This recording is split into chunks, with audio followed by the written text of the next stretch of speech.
இந்த கேள்வி எல்லாத்துக்கும் இருக்குங்க. கோழி ஃபர்ஸ்ட் வந்துச்சா? இல்ல முட்டை ஃபர்ஸ்ட் வந்துச்சான்னு. இத பத்தி தெரிஞ்சுக்கிறதுக்கு நம்ம பூமி எப்படி உருவாச்சுங்கிற கதைக்கு நம்ம போகணும். பூமி சுமார் 4.5 பில்லியன் வருடங்களுக்கு முன்னாடி தோன்றுச்சுங்க. அதுக்கப்புறம் நீர்நிலைகள்ல இருந்து ஒரு சிலாலான மிகச்சிறிய உயிரினங்கள் உருவாச்சுங்க. அதுக்கப்புறம் படிப்படியாக மீன்கள் மற்றும் நீர்வாழ் உயிரினங்கள் உருவாச்சுங்க அந்த நீர்நிலைகள்ல. மீன்களோட முட்டை பரிணாம வளர்ச்சி அடைந்து இருவாழ் உயிரினங்கள் உருவாச்சு. இருவாழ் உயிரினங்கள்னா நீரிலும் நிலத்திலும் வாழக்கூடிய உயிரினங்கள் உருவாச்சுங்க. அந்த முட்டையிலிருந்து நம்மளுக்கு ரெப்டைல்ஸ் உருவாச்சுங்க. அந்த ரெப்டைல்ஸோட எக்ஸ் தான் முதலான ஹார்ட் செல்ஸ் எக்ஸா இருந்துச்சுங்க. அந்த ஹார்ட் செல்ஸ் எக்ஸ்லேருந்து நம்மளுக்கு பரிணாம வளர்ச்சி அடைந்து டைனோசர்ஸ் உருவாச்சுங்க. ரிசர்ச் படி பார்த்தீங்கன்னா டைனோசருக்கும் இப்போ இருக்க பறவைகளுக்கும் ஒரே மாதிரியான குரோமோசோம் அமைப்பு தான் இருந்திருக்கு.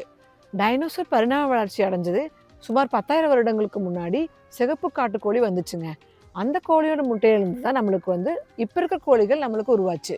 இப்போ சயின்ஸ் படி பார்த்தீங்கன்னா நமக்கு என்ன தெரிய வருதுன்னா முட்டையிலேருந்து தான் கோழி வருதுங்க.